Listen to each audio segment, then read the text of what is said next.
दोस्तों, क्या मणिपुर जैसी घटना और हरियाणा जैसी सांप्रदायिक तनाव, राजनीतिक तनाव बढ़ाने वाली घटनाओं से हमारी और आपकी जेब पर खतरा पड़ने का खतरा पैदा हो गया है?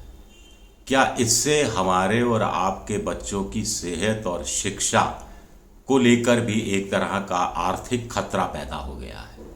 नमस्कार, मैं हूं आपका दोस्त विजय विद्रोही। आप मुझसे जुड़ चुके हैं, इसके लिए आप सबका तहे दिल से शुक्रिया। और अगले 6-7 मिनट में आपसे जुड़े रहने की कोशिश करूंगा।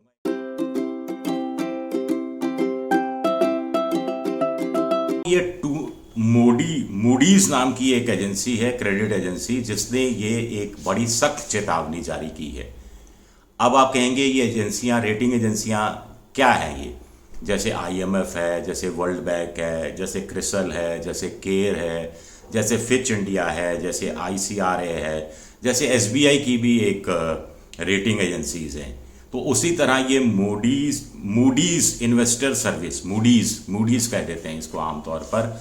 इस मूडीज ने मोदी जी का मूड शायद ऑफ कर दिया होगा। क्यों ऑफ कर दिया गया होगा, मैं आपको बताने की कोशिश करता हूं। ये क्रेडिट एजेंसियां क्या करती हैं? ये क्रेडिट एजेंसियां बताती हैं कि किस देश की आर्थिक स्थिति कैसी है, वहाँ पूंजी लगाई जानी चाहिए, नहीं लगाई जानी चाहिए, पैसा लगाया तो डूब जाएगा या आपको रिटर्न देगा, आर्थिक रूप से वो देश कितना मजबूत है, कितना स्थिर है आर्थिक रूप से। और भारत के संदर्भ में ये 3 चीज़ों पर गौर करते हैं मोटे तौर पर, कि भारत में वित्तीय घाटे की क्या स्थिति है, भारत में बढ़ती महंगाई की क्या स्थिति है, और भारत में जो बढ़ता व्यापार घाटा है उसकी क्या स्थिति है। अब आगे होता क्या है कि पहली बार ऐसा हुआ है, जिसलिए मैं आप ये वीडियो बना रहा हूं, कि मूडीज ने भारत के राजनीतिक मुद्दों को भी आधार बनाया है। और ऐसा आमतौर पर किसी लोकतांत्रिक देश की आर्थिक दिशा का अवलोकन करने, आकलन करने के समय ऐसा नहीं होता है। और भारत जैसे लोकतांत्रिक देश के लिए ये भारत को शर्मसार करने वाली बात है, जो G20 की मेजबानी कर रहा है। अब सार क्या है? सार ये है मूडीज का कि मणिपुर में जिस तरह की जातीय हिंसा हुई, हरियाणा में जो हो रहा है सांप्रदायिक राष्ट्रीय राजनीतिक तनाव हो रहा है, कि जो स्थिति है उससे भारत की रेटिंग पर विपरीत असर पड़ सकता है। भारत की रेटिंग पर विपरीत असर पड़ सकता है। मूडीज ने भारत में राजनीतिक जोखिमों का जिक्र करते हुए विदेशी पूंजीगत संस्थाएं हैं, जो विदेशी निवेशक हैं, जो भारत में पूंजी निवेश करने के इच्छुक हैं या पूंजी निवेश कर चुके हैं या आगे और करना चाहते हैं, और जिनको मोदी अपनी तरफ आकर्षित करने में लगे हैं ताकि मेक इन इंडिया कार्यक्रम को सफल बनाया जा सके, उनको चेतावनी दी है कि भारत में एक तरह से सोच समझकर पैसा लगाएं, क्योंकि भारत में ये रिस्क है, ये राजनीतिक रिस्क हैं जिनका उन्होंने उदाहरण दिया है।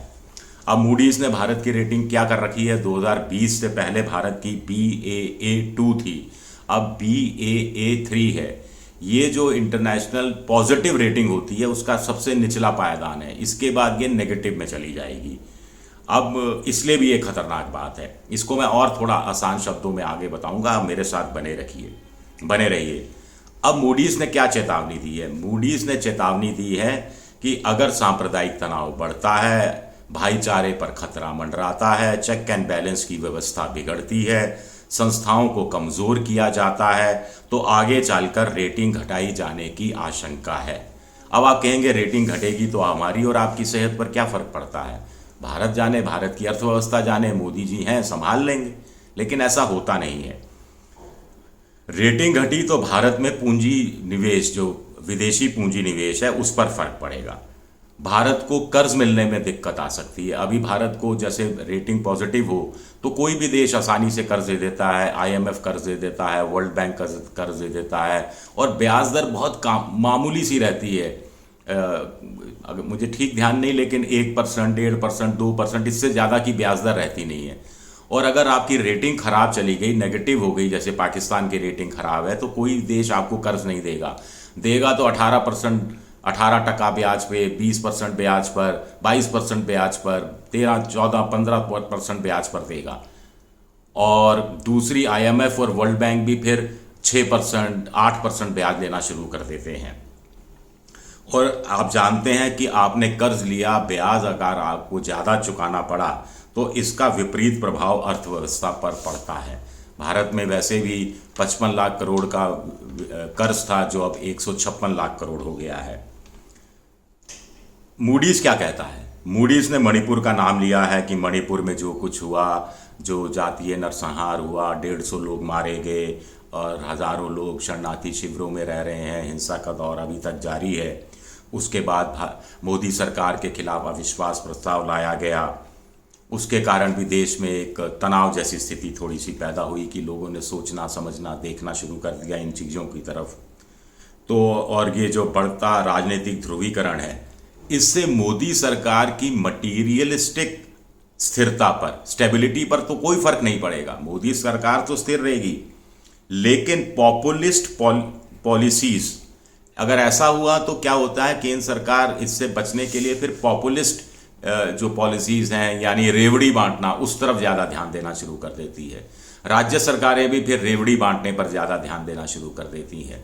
और ऐसे में होता क्या है कि आर्थिक विषमता दूर करनी है, गरीबी दूर करनी है, अमीर गरीब की खाई दूर करनी है, इस तरफ ध्यान कम जाता है। सरकार की प्राथमिकता ये नहीं रहती। सरकार की प्राथमिकता रहती है, यही रहती है कि ये जो राजनीतिक ध्रुवीकरण हो रहा है, हिंदू मुसलमान हो रहा है और मणिपुर जैसी घटनाएं हो रही हैं, तो इसका पॉलिटिकल फ़ायदा इस तरह या उस तरह उठाने की कोशिश की जाए।